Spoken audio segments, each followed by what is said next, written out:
दोस्तों, जब मैं घर वापस आया तो घर का दरवाज़ा अंदर से बंद था। मुझे शक होने लगा। मैं पड़ोस वाले घर की छत से अपने घर के अंदर चला गया। जब मैं नीचे आया तो मैंने देखा कि चाची के कमरे से कुछ आवाज़ आ रही थी। जब मैं खिड़की से अंदर झांक कर देखा तो मेरे होश उड़ गए, क्योंकि मेरी चाची तो मेरे पापा के साथ थी। मैंने उनकी वीडियो बना ली।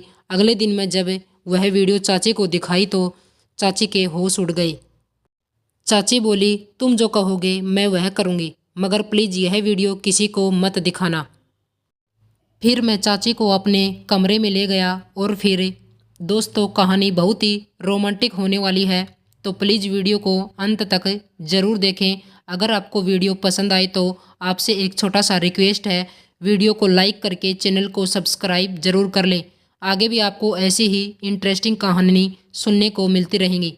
दोस्तों, मेरा नाम सुदेश है और मेरी उम्र लगभग 26 साल है। हमारे घर में मेरे मम्मी पापा और मैं रहते थे।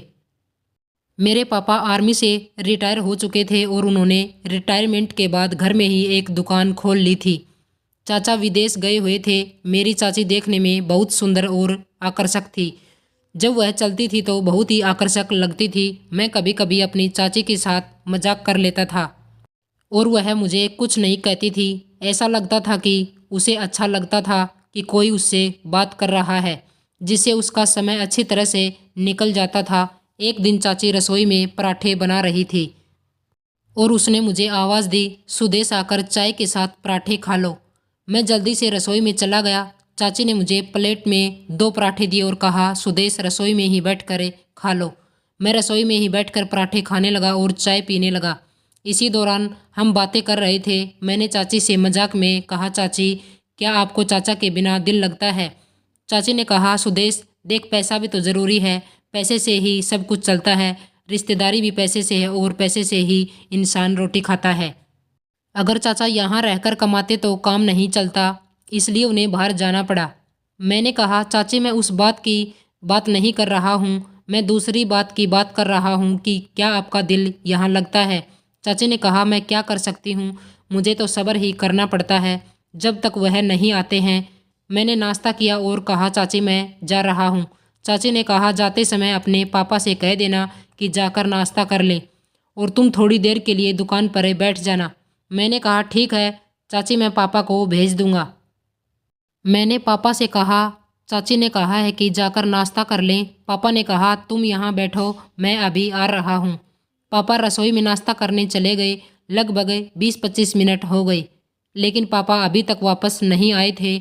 इस बीच दुकान पर ग्राहक आने लगे और पूछने लगे, भाई साहब कहाँ हैं? मैंने कहा, आप 2 मिनट रुकिए, मैं पापा को बुलाकर लाता हूँ। मैं सोचने लगा कि पापा आखिरकार इतने समय से कर क्या रहे हैं। दोस्तों, जैसे ही मैं रसोई की तरफ गया, जो मैंने देखा उसे देखकर मेरे होश उड़ गए। मेरे पापा चाचे के साथ मीठी मीठी बातें कर रहे थे। यह देखकर मैं वहीं रुक गया और फिर वापस दुकान पर चला गया। मैंने ग्राहकों से कहा, पापा थोड़ी देर में आ रहे हैं, वह कुछ काम कर रहे हैं। दोस्तों, मैं सोचने लगा कि चाची तो कह रही थी कि उसे सब्र करना पड़ता है, लेकिन वह तो पापा के साथ ही। मैं इस बात पर ज़्यादा ध्यान नहीं दिया था, लेकिन अब मैं पापा और चाची पर नज़र रखने लगा। जब कोई घर पर नहीं होता था तो मैं समझ गया कि क्या चल रहा है। दोस्तों, अब मैं भी सोच लिया कि मैं भी इस गंगा में हाथ धोऊंगा। एक दिन मम्मी ने पापा से कहा, मेरे साथ मायके चलो, मुझे ज़रूरी काम है। पापा ने कहा, सुदेश को ले जाओ, मेरे पास समय नहीं है, मुझे दुकान भी देखनी है और कुछ सामान भी मंगवाना है। तुम मेरे साथ ही चलो, सुदेश के साथ नहीं। लेकिन पापा ने कहा, सुदेश तुम अपनी मम्मी के साथ मामा के घर जाकर आओ, कोई ज़रूरी काम है। तब मैं समझ गया कि दाल में कुछ काला है। दोस्तों, मेरे दिमाग में एक विचार आया। मैंने सोचा, क्यों ना मैं मम्मी के साथ मामा के घर चला जाऊं और फिर उन्हें वहीं छोड़कर वापस आकर पापा को पकड़ लूं। मैं देखना चाहता था कि कहीं वह कुछ गलत तो नहीं कर रहे। दोस्तों, मैंने मम्मी को मामा के घर छोड़ दिया और इस वक्त घर वापस आ गया।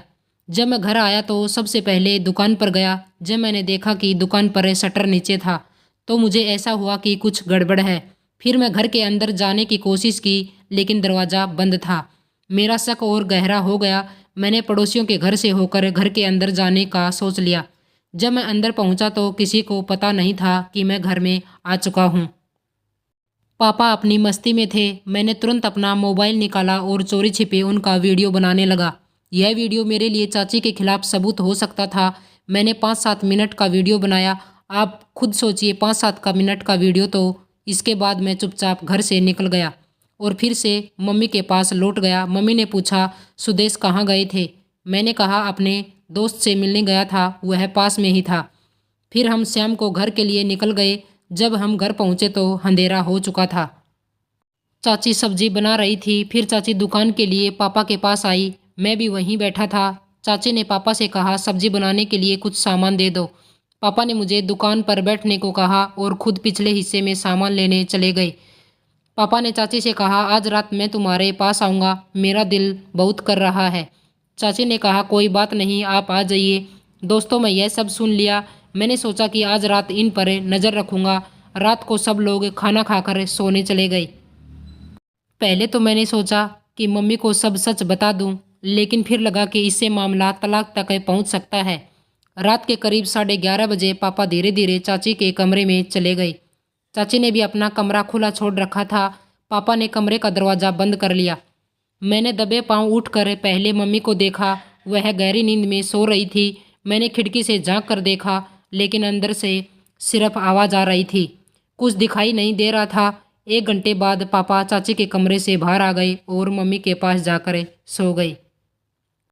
फिर मैं भी अपने कमरे में चला गया। अगले दिन मैंने चाची से पूछा, चाची एक बात पूछूं क्या? पापा के साथ कुछ चल रहा है। चाची ने कहा, तुम्हारा दिमाग खराब हो गया है, कैसी बातें कर रहे हो? मैंने कहा, मैं जो कह रहा हूँ वह सच है। फिर मैंने मोबाइल निकाला और उन्हें वीडियो रिकॉर्डिंग दिखा दी। चाची हैरान रह गई। मैंने कहा, अगर तुम मुझे कुछ नहीं दोगी तो मैं मम्मी को सब सच बता दूंगा। चाची ने कहा, ठीक है, मैं तैयार हूँ। इसके बाद चाची मेरे साथ भी जब घर में मौका नहीं मिलता था तो मैं चाची को अपने दोस्त के घर या फिर होटल में ले जाता था और मैं चाची के साथ पूरी मस्ती करता था। दोस्तों, अगर आपको यह कहानी पसंद आई हो तो प्लीज़ वीडियो को लाइक करके चैनल को सब्सक्राइब ज़रूर कर लें और साथ में बेल आइकन को प्रेस ज़रूर कर लें। फिर मिलते हैं एक और नई इंटरेस्टिंग कहानी के साथ। धन्यवाद।